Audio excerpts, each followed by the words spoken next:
Hello, everyone, and welcome. We'll let everybody get in and then we'll get started. Give us just a minute.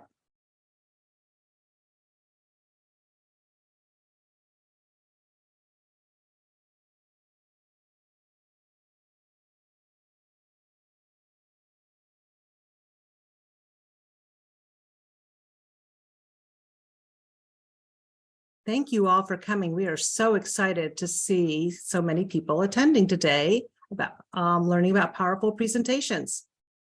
Again, we're going to give it just another 30 seconds or so. People are coming through the door, and then we'll get started.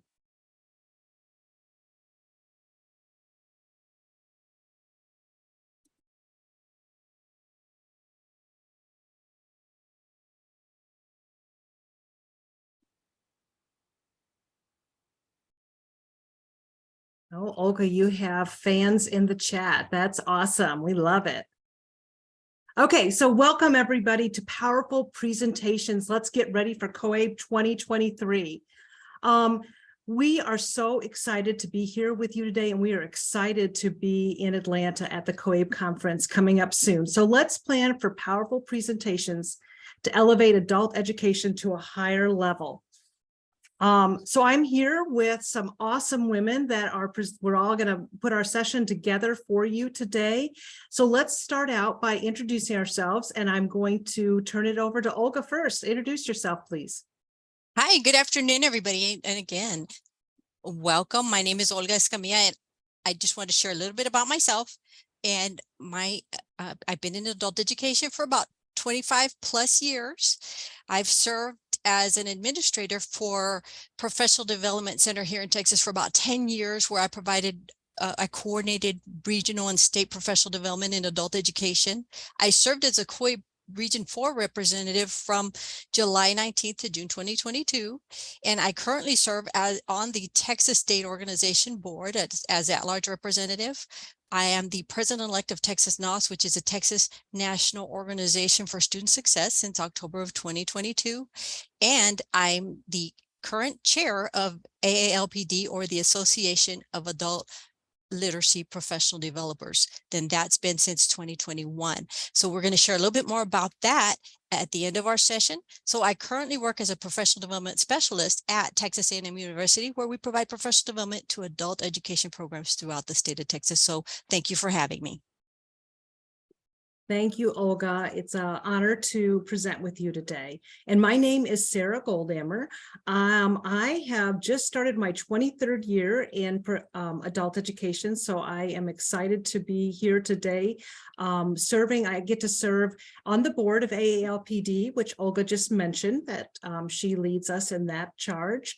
I'm also, in my day job, I'm part of the Illinois Professional Development Network and support everybody in Illinois. And I also am honored to serve as your COABE presenter coach. And so I'll tell you more about the resources from COABE as well as AALPD later on. But for right now, let me stop talking. So another person that I'm honored to be with here today is Carmen. So go ahead and introduce yourself. Hi, everyone. I'm Carmen Stewart from Cleveland, Ohio. This is my 17th year working in the adult literacy field, but obviously started when I was 10. I have been an instructor. I've been a program coordinator. Right now, I'm serving as the Vice President of Programming of Seeds of Literacy. I've done professional development in the field for 16 of the 17 years that I've been here. I'm on the board for AALPD, seasoned COABE presenter, and I'm just very excited to be working with Olga and Sarah on this presentation. Awesome. So a little bit of housekeeping for you all. First of all, you probably have already, a lot of you have already found the chat. You can introduce yourself, welcome each other. You can put questions in there or in the Q&A. We will probably keep most of the questions towards the end of the presentation. And if you have specific questions about your COABE session and that type of thing, we're going to encourage you to come to the COABE presenter office hours, and we'll tell you more about that later on. But today we're going to talk about powerful presentations. And if you've done the math, because we've all kind of shared some how many years of experience we have, you can tell that we're going to be speaking from not only research, but also many years of experience. We're going to be speaking from the School of Hard Knocks. So whether you're brand new to presenting at a conference, or if you're very experienced, we're glad that you're here. We believe that you can always learn one more tool for your presenter toolbox. So we're glad to have your experience, folks. And I will also mention to you that there will be a couple of times that we're going to have your input and your ideas. So those of you who are experienced, we'd love for you to support our newer presenters as we are today in this session. And we also want to mention another resource for you is the Present with Purpose training that is available through IBM, which is required for brand new first-time presenters, and it's recommended for others. So we'll tell you more about that later. But let's go ahead and get started. We want you to consider your power. You have the power to inspire, to inform, and we hope that you are inspired by that thought. So the picture on the screen is a rock skipping across the water. And that's exactly what you are. You're going to put out those ripples, a lot of ripples out into the field that you're going to inspire other teachers, administrators, all kinds of support folks, and they're going to go back and do better work because of what you share. Your words, your stories, your images, and the way that you make your attendees feel about themselves, about their students, and about their program will have that ripple effect. So we really encourage you as you start putting your presentation together, or maybe you're pretty far along in and you want to go back and tweak it, start with that thought as you work on your presentation and let everything flow from that, the power to inspire. Now, today we have four main goals, four buckets of information that we're going to share with you for powerful presentations. Engaging your audience, managing your room, managing your time, and providing quality handouts.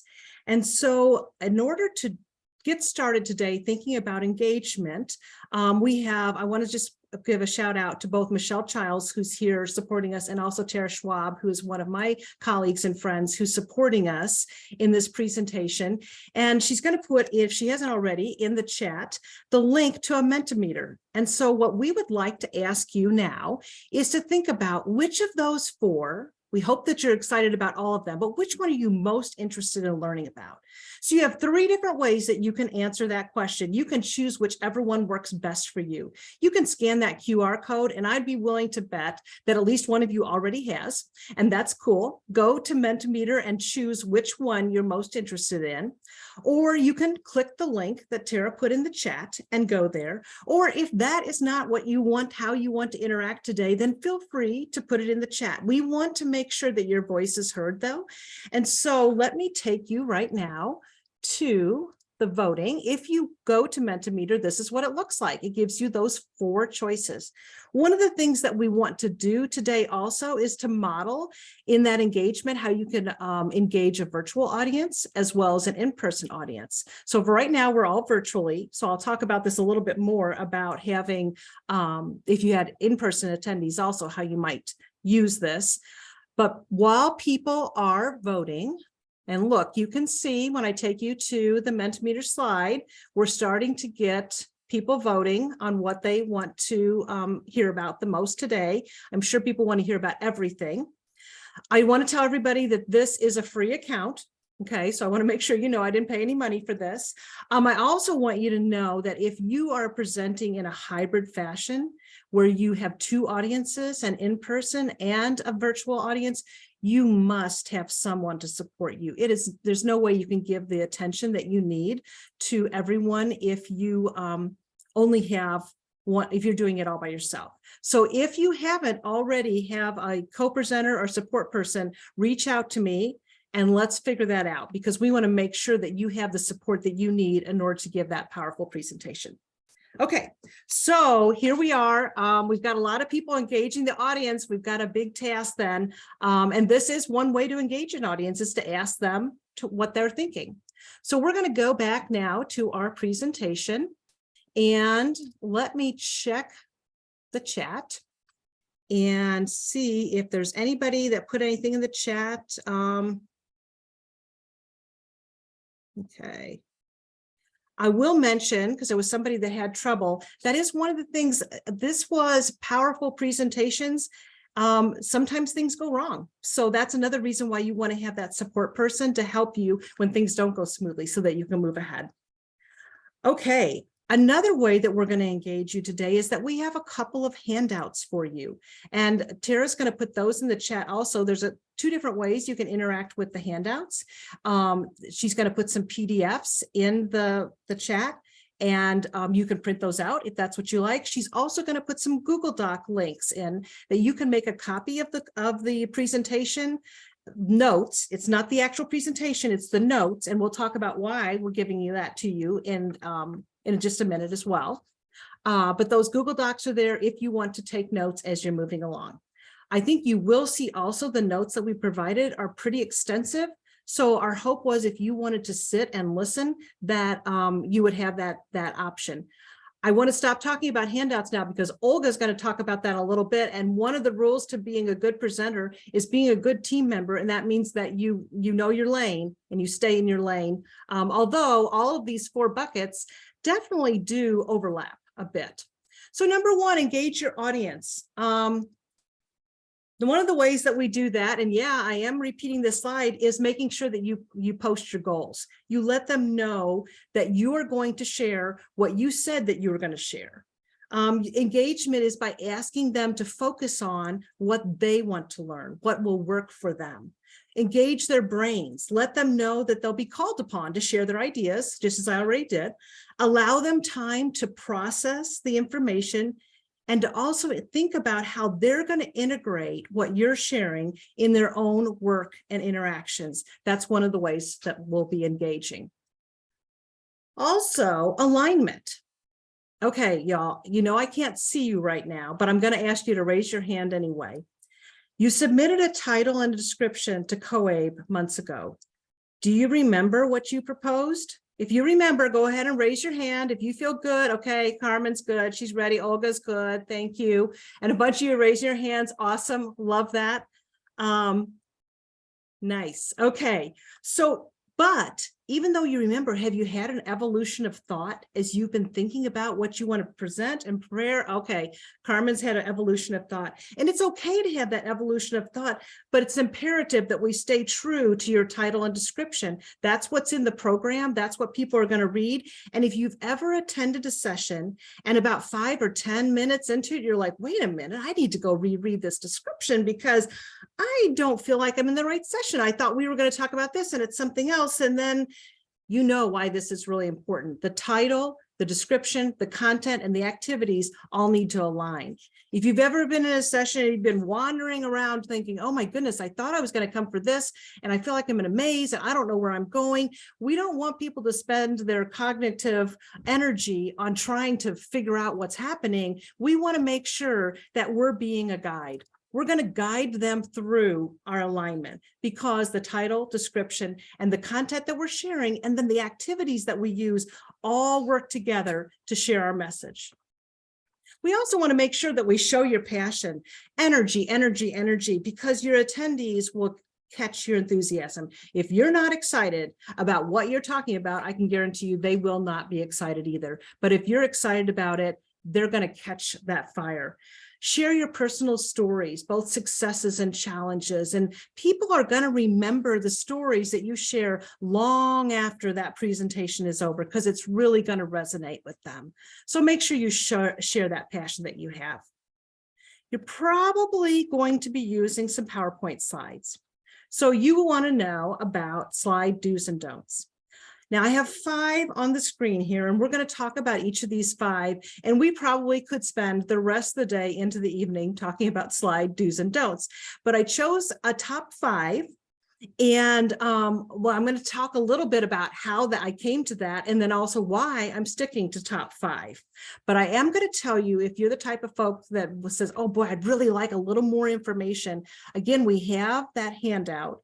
And in addition to that, These fine women and I are happy to serve as mentors. So if you prepare your slides and want somebody to take a look at them or to give you some additional help, we are happy to do that. We'll talk about that a little bit more when we share our information. So, okay, our top 5: consider your audience, limit text, provide visuals with descriptions, limit animation, and smooth transitions. And number 1 is consider your audience.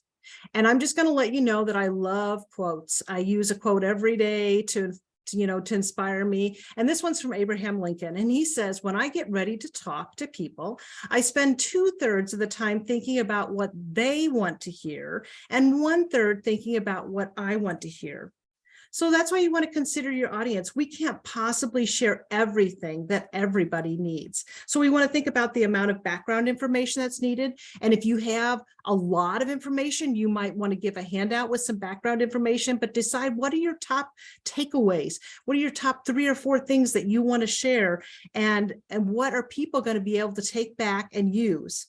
The context for the information that you're sharing is important. And then also how formal or informal the presentation needs to be. One of the things I love about adult education peeps is that they're very, they just like to learn. And so it's very easy to share with them. Consider your audience. Number 2 is limit your text.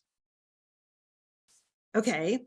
So anybody who's just joined right now, let me be clear. This is an example of a bad slide, because there's way too much text on there. And this is what I call the stream of consciousness slide. Like, it's just like all this information is on the slide. And so let me ask you, how many of you have ever encountered this slide before? Yeah, if you've gone to a presentation, okay, yeah, you're raising your hands. I see the hands going up. And so I think you know why you shouldn't have this slide. And here's the thing, having more slides doesn't cost you any extra money. That's the really cool things about PowerPoint. So you can put extra slides in, put less on and have more slides.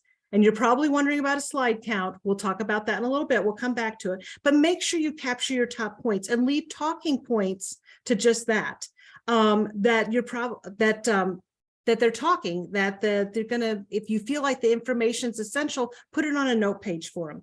Make sure the font is large enough to read without straining, probably about 24, maybe even larger. Have some bolding on the slide. Keep each page clean and simple with some bullet points. So limit your text and provide visuals. Now, before I talk about this visual on the screen, and why it's important to also have descriptions with your visuals. How many of you were busy reading all of that information on the prior slide and not listening to what I had to say? Go ahead, fess up, put your hand up. I know, yep, okay, there's 4 honest people. Yep, you were reading it. I do the same thing, you guys. I have to read. So even if somebody puts up all this text and reads it to me, I'm still reading it. And that's why it's not very effective. Now, if you got through it, you found out that in that slide, I eventually was talking about the fact that I was infusing Universal Design for Learning, UDL, in my classroom with my students, and I was giving them options for representation. And so, looking at what their choices were. So this visual actually tells the story of what all that text was on the other page. So I'd want to unpack that a little bit and say 34 of my students on day 1 wanted to watch a video, 27% wanted to read a text, 12% wanted to view an infographic, and 27% wanted to have a discussion. The reason I would want to do that is in case someone can't see the screen, I want to make sure that my words, either in an alt text in a document or by speaking it, to make sure that everybody can get that information. We want to hit those high points. Visuals with stories attached, or the importance of what is on this screen, is just such a valuable way to share your vital information. And then allow time for participants to consider what they're seeing on the screen.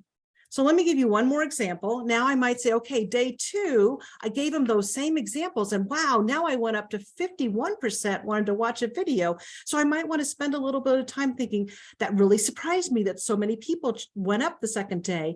And I still had 13% that wanted to have a discussion, 16% that wanted to view an infographic, and 20% that wanted to read a text. Now, a couple of visuals showing the power of visuals. Let me ask you though, before I move on, How many of you are planning to share data, either the results of some research that you've done or research that you want to share in your presentation? Yep. Okay, research is great, y'all, but please take the time to embed in your presentation time for people to consider the results of what you're sharing. Ask them to consider how this information will affect them and their learners, maybe attach an activity along with it, ask them to reflect how they might use what you're sharing. And this will make the information come alive for them and be much more meaningful than just sharing information, but asking them to consider how they're going to use this information. So number 3 is provide visuals. Number 4 is limit animation. If you've ever been in a session and boy, a whole bunch of things go spinning and flying and they're all coming in, animation is fun, but it also can be really distracting and it also can limit accessibility. So use animation sparingly to make a point and not to distract. And then our last item is about smooth transitions. Before I get to that, let me just say, I already warned you guys that I love sayings, quotes. This is my second one. There's going to be one more. I'm just going to give you, for those of you who are counters, there's going to be 3. We're almost there. If you can't explain it simply, you don't understand it well enough. Albert Einstein. And so engagement is a very broad topic. And I know that I didn't cover every single concept for engagement. And for some of you that are out there that are experienced, you probably think, oh, what about this? So I shared what research and experience tells us are highlights. Sharing too much can be overwhelming. So that's why I made a choice. I'm going to stick to these top 5. That doesn't mean that there isn't more, but we're going to use this last point, number 5, to cover more information and smooth transitions at the same time. So we're going to do it with an activity. This is our second activity, and I'm going to use this to also think about how you can engage 2 different audiences, although right now we just have a virtual audience. So once again, for some of you, you may have already scanned the QR code. Tara's going to put, if she hasn't already, she's going to put a Jamboard link into the chat. So now I'm going to ask you to reflect. And if Jamboard is your jam, pun intended, then go there right now and I'll join you there in just a minute. And I'd like for you to share one specific way that you plan to engage your audience. For those of you that are experienced presenters, I would love for you to take the time to put like an activity that you know that's going to work. And if you even want to put your name on it, that way, if we want to reach out to you or if somebody wants to learn more about it, I can connect you. If Jamboard is not your jam, then don't go there. That's fine too. You can put your idea in the chat and we'll come back to it in just a minute. But for right now, I'm going to take you over to the Jamboard and you can see what's going on already. If you've never used Jamboard and you want to, let me show you real quickly. Over here on the left-hand side, there is a toolbar and there's a sticky note. And if you click that, the sticky note will come up. You can choose your color, you can write in your text, and then when you're finished, you hit save.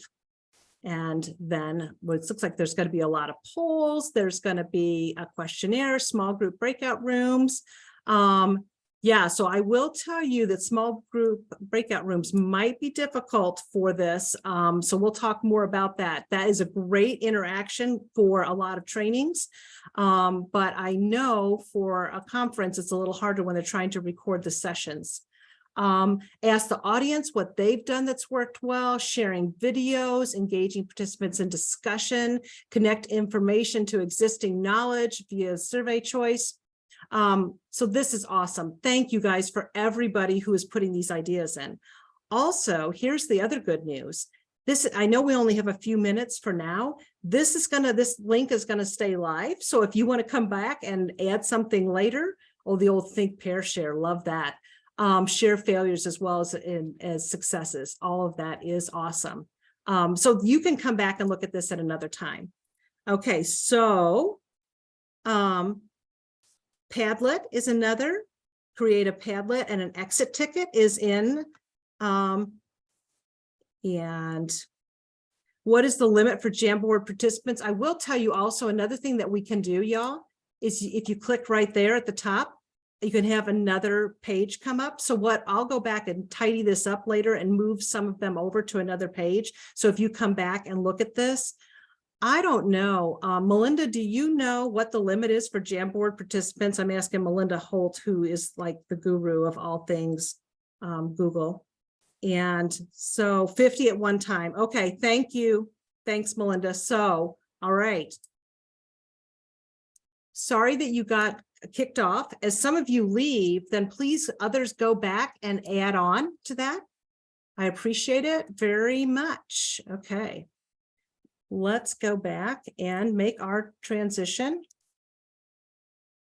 So I will mention, one thing I want to mention before we transition is being able to do that in person and remotely. If you have a hybrid session, that is a way that if you have participants that are virtual, putting information on, then you can share your screen, kind of like I did, and show what the virtual people were saying. And then you can read out or have people in the room share what they think. And that's one way that you can engage both audiences. But you can see, y'all, it takes some coordination and some support. So once again, you want to make sure that you have enough support. And you also want to make sure that when you learn on the fly, something like, oh, you can only have 50 participants in there at once, that, and thank you, Melinda, for sharing that, then you do what you always do in education. You adjust. A few people leave and then somebody else can come in. All right, so our smooth transition into managing your room is that you have now reflected about your engagement, and part of managing a room also is engagement. And so Carmen is going to tell us some very specific things that are going to help us in managing our room. So I'm going to turn it over to Carmen. Fantastic. Thank you, Sarah. So as a presenter, the energy that you bring into the room is going to dictate everything that happens in your room and the energy of your presentation. So that passion that Sarah described earlier is really, really important. But every once in a while, you may encounter an audience member who tries to dominate your session. Sometimes it's because your presentation is just so engaging and they're so excited that they're making connections. But other times it's because they want everyone in the room to know that they also know a lot of information about your topic. And as we were designing this session, it was something that came up a lot for me, especially as a younger presenter. So knowing that we were going to have some folks who are new to the field, who maybe are doing their first presentation, we wanted to talk a little bit about the experience of having a know-it-all or someone who wants to kind of control your room in your session. So on the next slide, we're going to talk about some things that you can do should you happen to encounter a know-it-all. So I think the first thing is you can kind of ward off for know-it-all if you clearly know your subject well. So if you know your subject well, then you're starting your presentation from a position of confidence and you're projecting your expertise. Sometimes if you're not projecting your expertise, you kind of open the door for someone to come in and talk about everything they know about your topic that they think you don't know about your topic. Some of you who are out there who've been presenting for a while know what this is like and you've had to deal with it. And so this is for really more for the newer folks. So if you know your subject well and exude the kind of confidence that this young man on my screen exudes, you're less likely to encounter someone. But if your confidence isn't enough, if your expertise is not enough, and you do have someone who tries to kind of hijack your session, either with questions or comments, probably the best thing you can do is manage your emotions. So what you've got your audience in front of you, they're listening to what it is that you have to share. You don't want to lose your credibility with your audience by getting emotional or becoming defensive about your topic. Hold on to that confidence that we talked about a little bit earlier. So remember, sometimes their outbursts, they're really not about you. They really are about them. Maybe they're just feeling like they want to share what it is that they know. Maybe they really need the admiration of other people in the room. Maybe they have some type of personality or cognitive disorder. There could be many, many reasons. But you don't want them to pull you out of your professionalism. So just kind of try to breathe and listen to what their comments are, what their concerns are. And on the next slide, we'll talk about a couple things that you can do to keep in mind if you are challenged. So one of the most important things, I think, is to really be true to who you are and what you know. So if they ask you a question that you can't answer, it really is okay. No one expects you during a presentation to have known everything ever written about your topic. They don't expect you to know every research article ever published. Who has the time to do that? So don't feel like you have to know everything. It's actually okay to say that you don't know something. But what you don't want to do is fake expertise that you don't have. So if you need a lifeline, someone comes at you with a question that you can't answer, a very good answer is that particular area of this topic is not my area of expertise. I'd like to share where my expertise lies, and then continue with your presentation.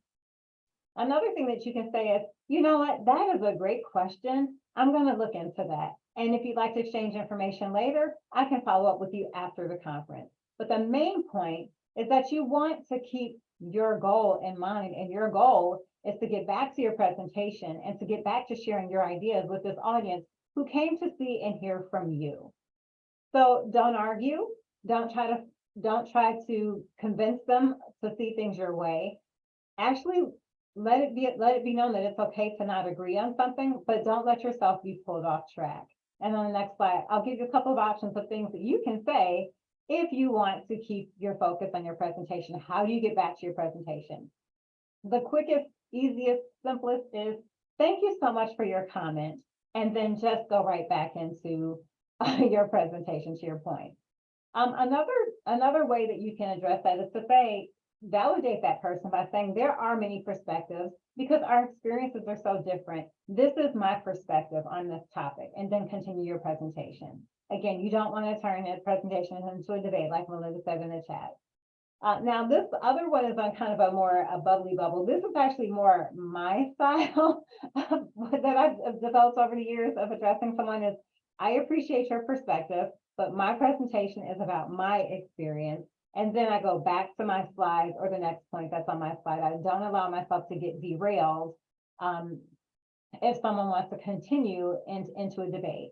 I've actually had once to ask someone, you know, that what you want to talk about this topic, this actually isn't the topic of my presentation.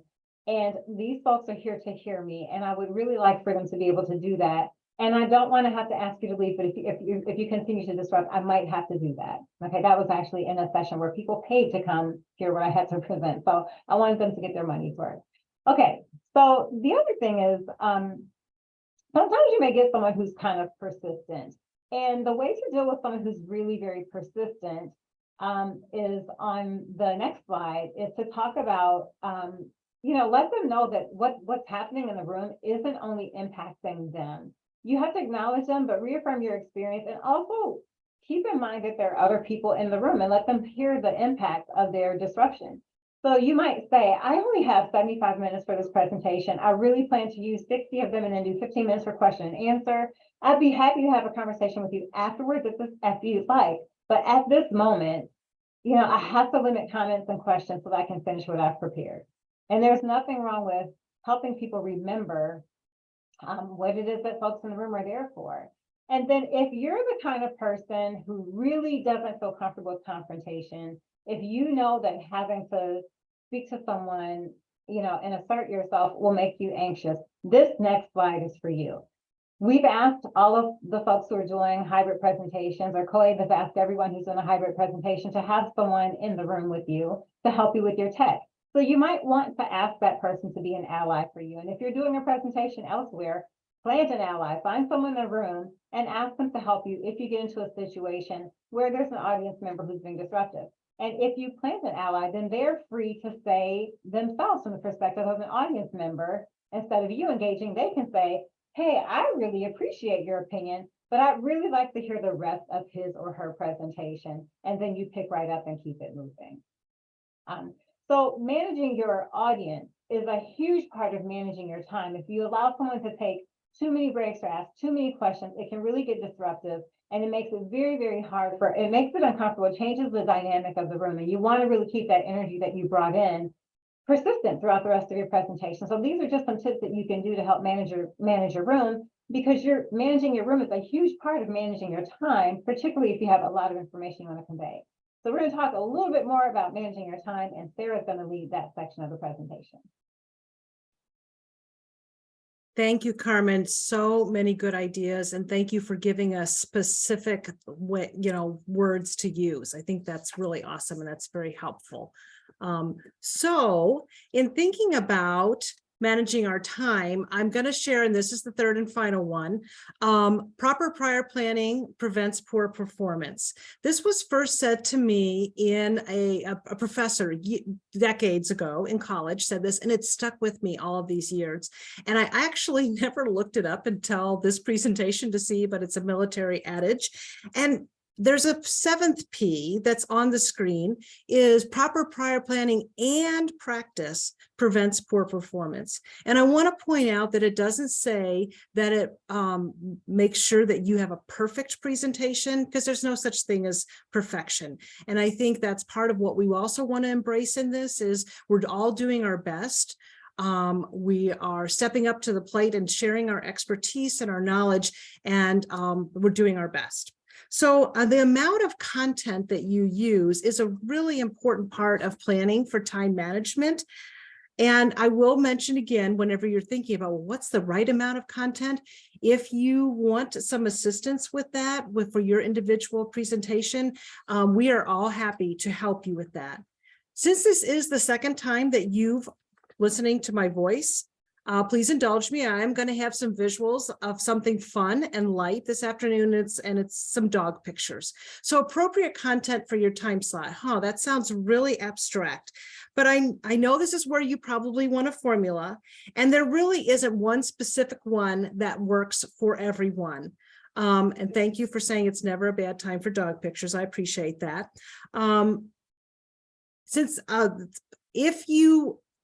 The number of slides that you're going to have, the amount of content you have really depends on you for sure. But you want to be able to tell your story. You want to have enough content to inform and fully share your message, your story. So if it's too much, then it might be overwhelming. Like, oh my gosh, this is so much information and I'm going to I have a hard time sharing. That's why we want to think about what are the top points so that people aren't confused. And again, how do you know what's the right amount? Practice. Time yourself. The first time you're doing a presentation shouldn't be game day. You want to make sure that you, even all of us are experienced presenters. We got together and we practiced and we timed it, and knowing that things happen, but we gave it a little time. So you want to have not too much information that's confusing, overwhelming, but you also want to mind your pacing, that you don't have, that you're going too slow. And again, how do you know that? Well, if you're in person, one of the things you do is read the room. If you have somebody who's like, oh boy, this is a lot, that we're going too slow, we need more information. If you're in a virtual, sometimes you can ask and just say, how's it going? Is this information working for you? Or maybe should we take a little break and do a little activity and come back to it? So there's nothing wrong with asking people, how's it going? But you want to make sure that you mind your pacing and you read the room, but you also want to make sure that you don't go too fast. Temperature checks. Thank you very much. And I'm sorry, I'm going to apologize to all the cat people that there aren't any cat pictures, but I do love cats as well. So are you giving, too much information? Information's passing by. One of the things that you might want to do is mark every so often, like, okay, whenever I'm 20 minutes in, I want to kind of be this far, or at halfway, I want to be this part, or every 10 minutes. You don't have to do that, but that might make you feel better, to feel like, that you are on pace. Also, if you have multiple presenters, like one of the things we talked about in our co-presenting was how much time is each section going to take? And then how are we going to support each other?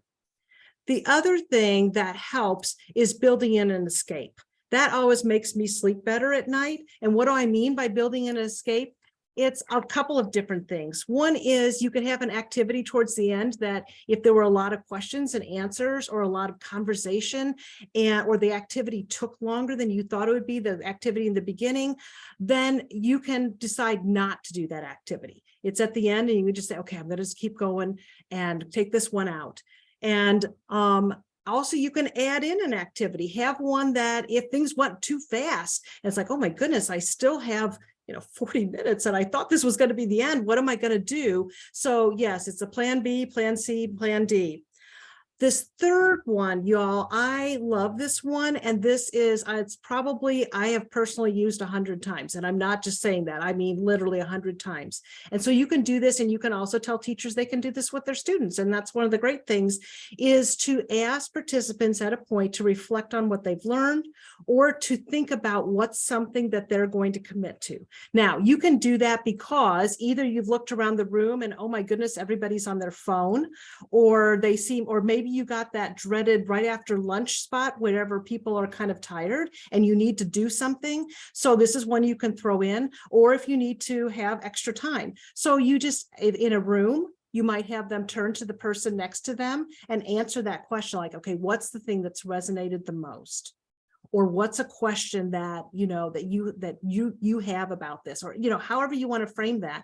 And then you can also have virtual attendees. Maybe if you make a Google document or a slide, there's a couple of different ways you could do that in Google, and then have them go and put their information there, and you can share that with the group. You can bring it up on your screen and show it. That's one of the ways that you would bring the two audiences together. I also really like, if you have enough room in your physical room, to get up and actually move around the room a little bit and share something with each other. That also helps with that sitting after a meal. The last thing I have is extra resources. If you have resources that you're going to share, and you were just going to do it as a handout at the end or something like that, and you find that you need extra time, then you could go through them and actually, put those out to people and give them a chance to look over them and to reflect on them. So there we go. A couple of different things to build in an escape. And then lastly, in managing your time, it's making sure that we allow time for questions and activities. You don't want to make, you like have so much content, and that's why you want to pick the top points, that's all you're doing is sharing the information. Information is important, but allowing time to interact and think about that information is also important for us as well. So allowing time for people's voices to be heard, even if it isn't an actual voice like today, wherever you could put something in the chat and you can take time to look at it. You guys have the chance to put things in Q&As. We're going to come back to them later. We're going to have time for that. Allow time for that collaboration. And then also be prepared if you ask questions that there aren't any questions. And Carmen talked about having a plant. So you might want to have a plant for that as well, with a question that they're going to pose if no questions come up. So we love having that kind of support and in the room with us, because all of those pieces together are going to make for a powerful presentation. And the last thing that's going to help us is providing quality handouts. So let me turn it over to Olga now, who's going to talk about that. Thank you so much, Sarah. So let's talk about when developing those handouts. So when we're developing those handouts for training, it's best to think about how they might be used after the training is over. So how are my participants going to use this information? Because we always have individuals that say, are we going to get the PowerPoint, or, you know, we're going to get a handout, because they're really excited about getting that information. They want to have it in their hands, right? So a handout's going to underscore your points, and it's going to support your presentation when done right. So it can be tricky, though, to decide on what to include, the format, how to structure a handout, and at what point of the presentation to distribute it. So your handouts will be very successful if your participants can use them to remember what they learned, to the extent their knowledge is furthered by reading the material not covered in the session, and then as a basis for their work, or in sharing what they've learned with their colleagues, right? So plan your handouts just as you plan your presentation, and don't make them an afterthought. Otherwise, they may end up where? Trashed. All right, so let's continue. So as the name suggests, a handout is any type of document that a presenter hands out or shares with participants during a lecture, a presentation, a conference, and that's what we're here to hear about, right? For the COABE conference, or a meeting. So it allows your audience to get a clear overview of the main purpose or the main points, or to sum up what they've heard after the session. So your handouts must provide that added value. What value are they adding? What am I giving participants that maybe I wasn't able to cover in the session? Potentially. It should contain information either covered or referred to in your presentation, allowing you to expand upon what might have only been touched on, and free your slides from that clutter. And, you know, Sarah mentioned we don't want to have too much on the slides, not a lot of activity. So again, free your slides from that clutter by putting that information in your PowerPoint. So the handout's a very powerful tool because when it's well thought out and designed, it provides reinforcement of that information provided during the session. So if done correctly, handouts can support and reinforce your message and create an overall positive impression. So the point is to make sure that your handouts complement and supplement your presentation so that your audience comes away with a better, clearer understanding of your points. So handouts provide three main advantages to your audience, depending upon when they're given out. So the audience can follow what is said during the presentation. So the audience can make their own notes to supplement or clarify for themselves what you've presented. And it consists of an overview of what you presented. So this can then be reviewed or referred to later on by attendees. So we kind of mentioned, you know, if you attend a presentation and you want to share it later, so how are they going to use this to be able to share that and refer to it later on? So there's obvious advantages to both your audience and to yourself to having a clearly structured handout. So once you know what to do, handouts can be relatively straightforward to produce. So now that we've covered the advantages, let's talk about the structure and quality of your handouts.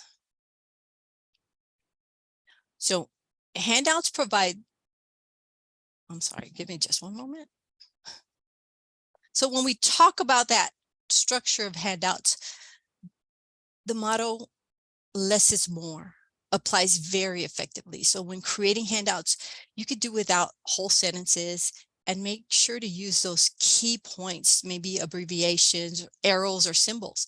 So in addition to that important information from your presentation, a handout needs to include basic information such as location of the presentation, your speaker name, your title, the date, a concise heading, preferably the title of your presentation. And Sarah kind of talked about that, you know, make sure that you remember, okay, what did I submit to present? Okay, yeah, this is the title and this is the description. So how am I going to cover that, right? Page numbers in the footer. If you're going to be referring to information on your handout, you want to be sure that you have page numbers clearly provided in the footer. So a clear structure, this can be based on your individual headings of your presentation. So condense into key points rather than having long distracting text. So a consistent page layout using standard unembellished fonts. And one of the ones we agreed upon was maybe Arial, because it doesn't have all the serifs. So, you know, it's sans serif. So not a lot of curves, not a lot of fancy font, Arial. So remember that the structure of your handout should follow the structure of your presentation.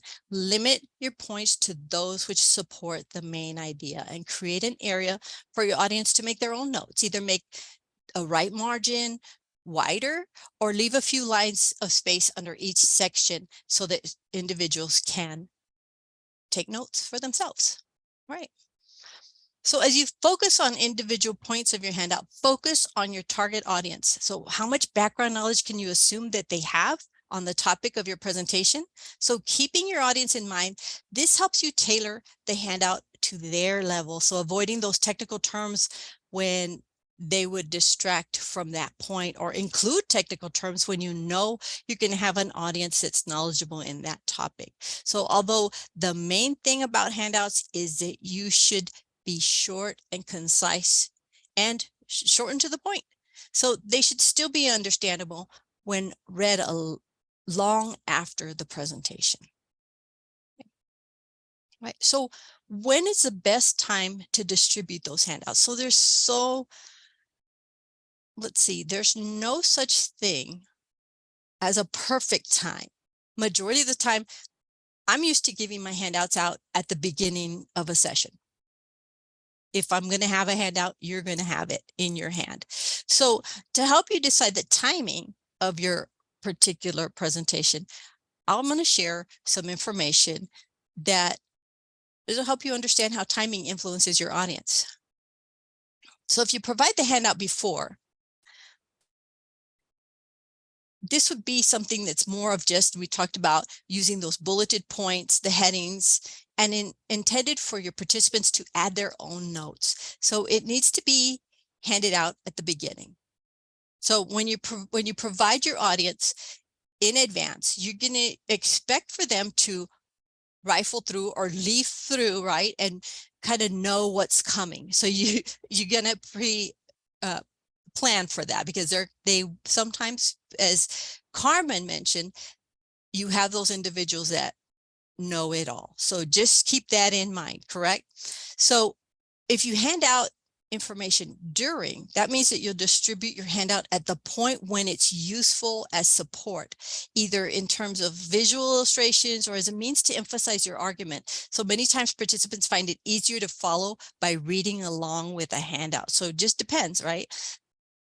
So then we have, if you provide your handout after. So if you choose this option, because many times you have individuals and they're like, they want it right off the bat. And that's, like I said, one of the things that I do is if I'm going to have a handout, I'm going to give it to them right off the bat, because I know that someone is going to ask. So if you choose to hand it out after, you may want to tell your participants that the detailed handout is to come and that they can sit back and enjoy the presentation without needing to take copious notes. Might help ease your audience. So one last detail, that it's important to think through how many handouts you're going to need when they'll be given to your participants. So if you're presenting at a conference, whether virtual or hybrid, you may have the option of providing those handouts in the conference app.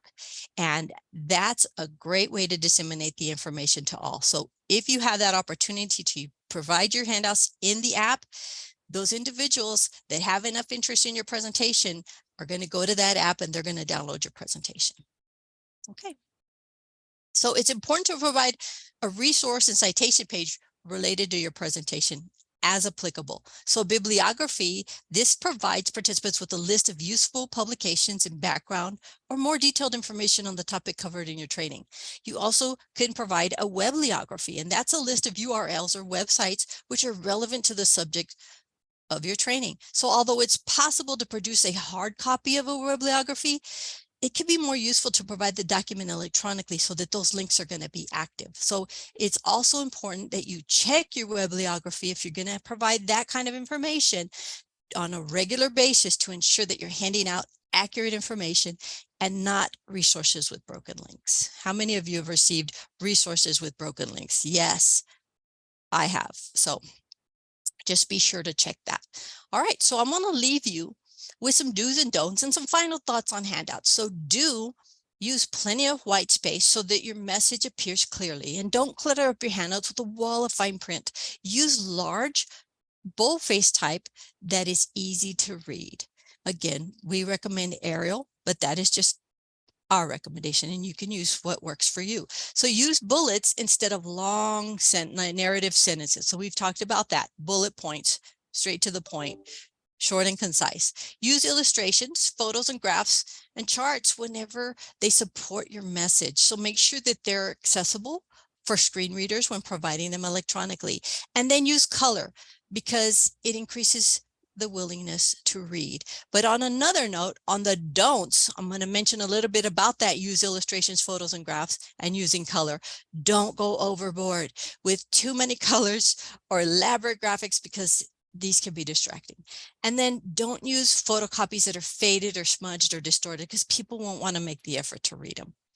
So remember, up to 90% of spoken information is forgotten within 24 hours. So written handouts are an important way to keep information available to your audience. Then people process written information 2 to 3 times faster than spoken information.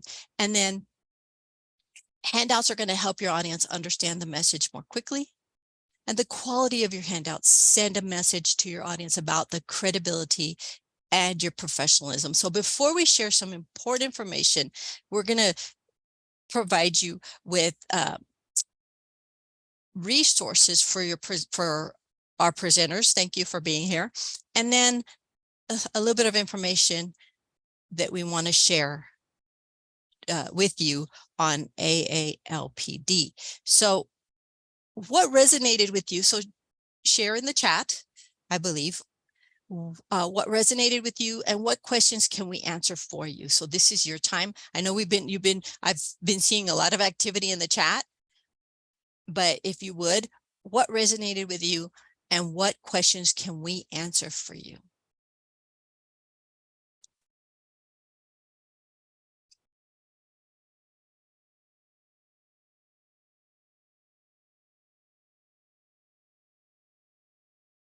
I like that. I like the respectful ways. So somebody put respectful ways to control the room.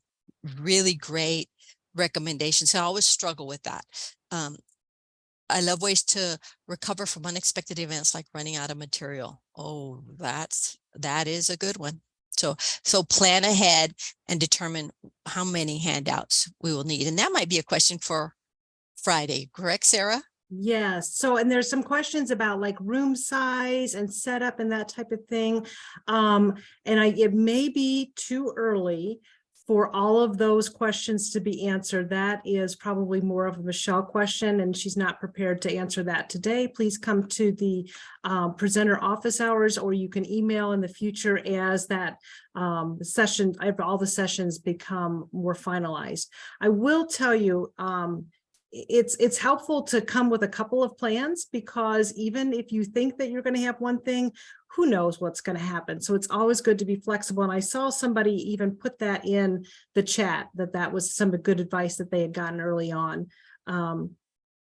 So yeah, specifics about that, more to come. Thanks for giving yourself some grace. That's a good thing. There was some questions, and I do want to say thank you to Melinda for answering the question about the Jamboard. And I saw some people putting some ideas in the chat, giving some information to each other. One of them was about, somebody suggested downloading the video so that you don't have to count on the Wi-Fi being good, although I do know that that was one of the criteria that they looked at in this conference center. But I do want to mention also that would be a good idea to download as well. Yes, and so a couple of questions that are in the Q&A. Will all presentations be submitted to share with attendees? And yes, that I think they're like this presentation, the recording will be there if you want to share it with anybody else.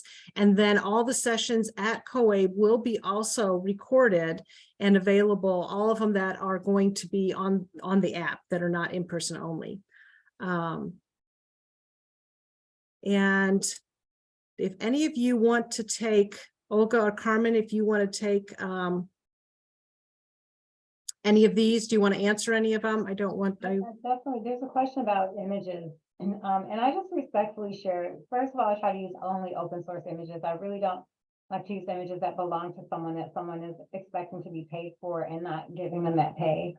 We can all share resources that we use. Olga gave us a couple of good ones as we were working on this presentation for royalty-free images. And we do like to attribute the artists who make those available for our use. So I definitely believe in putting those on the screen. I've been answering as many questions as I can in the Q&A as well. Another question that's here that I'd love to mention is, do you modify your presentation if it's sparsely attended? That happens sometimes. This person said that it was right after lunch and they only had a few participants and many of them were remote. And that happened to me as well a few years back. And I did, because it was kind of the formal, and it wasn't super formal, but it suddenly kind of seemed strange to be that formal when there's just a few people. So I shared some information. We had a lot of conversation. I think that's really up to you as the presenter, what you feel comfortable with. But that's what it seemed to, it actually seemed to work really well to just kind of have more of a conversation. There is a couple of more questions. Last year, there were microphones in the rooms that you could use. So like the microphone, there's a microphone on the podium, but it was a wireless mic, so you could take it and pass it through audience members if your virtual audience wanted to hear. I also used the audience, you know, my virtual audience was one group and my in-person audience was another group, and they did small group work and they shared. So one person from the presentation, one person from the virtual audience shared, and one person from the in-person audience represented their group and shared from microphones. So there are a couple different ways to do that as well. Yes, so at COABE, some sessions are going to be, are not going to be, not everything's going to be hybrid. You had to choose hybrid. So if you're doing just a virtual session, or you could be doing an in-person, but the reason I mentioned the hybrid is I do think that's probably the heaviest lift. So I do thank you, everybody who agreed to do that, because you are serving two different audiences. Not everyone can come in person. So we appreciate that. Okay, and thank you to everybody who's been putting in the chat some ideas for extra resources. That was one of the things, and let me tell you, because in a minute, Olga's going to tell you about AALPD. And one of the things that organically happened with the three of us is we got together one day to plan, and we just started, we had to make ourselves go back to our task at hand because we were having so much fun sharing resources with each other. So we love that. And that's one of the things that we can offer. We tried to put some of those on our handout, but obviously there are more. So, and again, so let me go ahead and move ahead and talk about some of the resources that are available for you as a COABE presenter. There are quite a few resources, and Tara's going to put in the chat the link to the resource page. Hopefully you've already seen it on the, whoops, hold on. Yikes. It's taken on a life of its own. Okay. I think it's because I had so I'm just going to tell you what I was doing wrong so that you can learn from my mistake on the fly. And that is, I have a couple of papers on my laptop, and I slid my paper, and that made my slide go to another screen. So even if you're experienced, things can go wrong, and you know, so you just go with it. So, okay, what are your resources as a presenter for COABE? There are the resource page. There's the presenter office hours that we've been mentioning. The first one is this Friday. There's also tips for hybrid, in-person and virtual presenters, the Whova app features, and virtual presenting tips and present with purpose. So let me tell you a little bit more about each of those. The presenter office hours, like I said, this Friday, March 10th at 12 o'clock Eastern is the first one. Michelle Childs will be there. And if you have been in COABE for any length of time, you know Michelle is the answer woman. And so thank you, Michelle. Look, she just put it in. Look, she just proved herself that she was the answer woman because she put it in the chat just right there. And I'll be there as well. We'll try to answer as many of your questions as we can. And if there's something that we can't answer, then we'll get that answer for you later on. So the tips for hybrid, that's the in-person and virtual presenters. On that page, there are quite a few resources for you. There's a tip sheet that's in writing, and then there's also recording. And I want to put a huge shout out to two of my Illinois peeps, Amber Fornaciari and Anita Kerr. They gave me a link to a very nice recording of them modeling how they effectively bridge those two audiences. So I really encourage you to go and watch that because I think that's very helpful. Also, this year, the Whova is going to be the app for COABE. If you have not experienced Whova before, I think you're going to like it, and I think you're going to see it's going to be really very user-friendly. We've used it for several conferences in my state, and we've really enjoyed it. So there'll be a lot of features that are there. On that COABE resource page, there's wonderful little videos that tell you about the Whova app. I've experienced it, I've used it, but the best resource of all are the people who've created it, and they have provided us with some nice little training videos as well. There is another section on virtual presenting tips. There's some tips there. Melinda Holt, just organically, because she always shows up and supports everybody in COABE presenting. She did that today, and she actually teamed up with me on the presentation that we gave on virtual presenting tips, and that was a year ago, but it's still a lot of good information. So I thought about redoing it, and I was like, no, I think this is good. And then lastly, Present with Purpose, which is an awesome training through IBM. You can get a badge for that. If you are a brand new presenter, it is required. So you've probably already done it. For returning presenters, feel free to hop on and do it as well.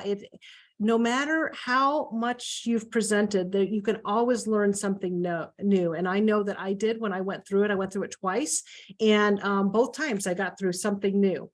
So those are the resources. Yeah, thank you for the shout out about that course. It's well worth the time. And we just really appreciate the partnership that IBM has with COABE and supports us. It's an awesome thing.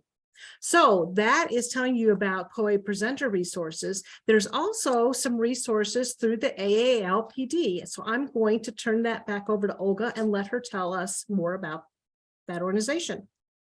Thank you so much, Sarah. So I think what we're going to do is we're going to share several links in the chat. We're going to share the first link is to our AALPD page. And then we will be having a COABE pre-conference session, elevating professional learning through evaluation. Now that is just a pre-conference. We don't have any link or anything, but hopefully we'll see you at our session. And then we do have an overview of AALPD, and we're going to share that link in the chat so you can access that overview with really great information about the organization. And then the last link that we're going to share is the link to join AALPD. And thank you so much, Tara, for sharing those in the chat.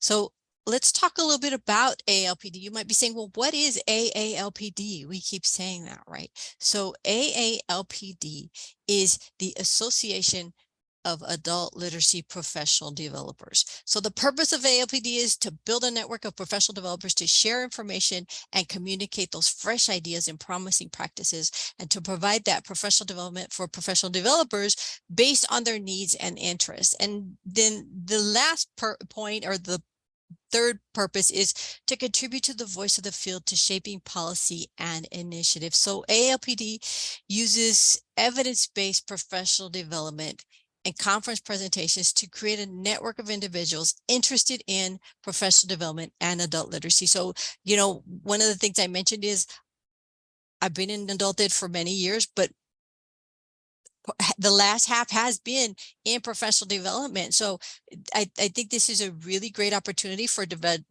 professional developers to come together, share, and find out what others are doing throughout the nation. So we encourage you to come, join, and attend some of the presentations that we provide. So thank you, Sarah. Thank you, everyone.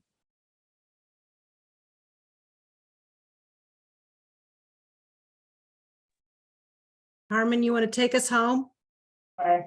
We just wanted to thank you all for not only attending this session, but also for submitting proposals and sharing your knowledge and your expertise with folks in our field. We couldn't improve our field without all of you. And we thank you for your comments and all of your participation in the activities, for the questions that you've asked. And we just really appreciate everything you are and everything that you do for us. And we hope that you have a great session at COABE. Thank you, everyone. We just really enjoyed spending time with you today. Thank you, everybody. Thanks for staying the long haulers, for staying till the end. We appreciate you all.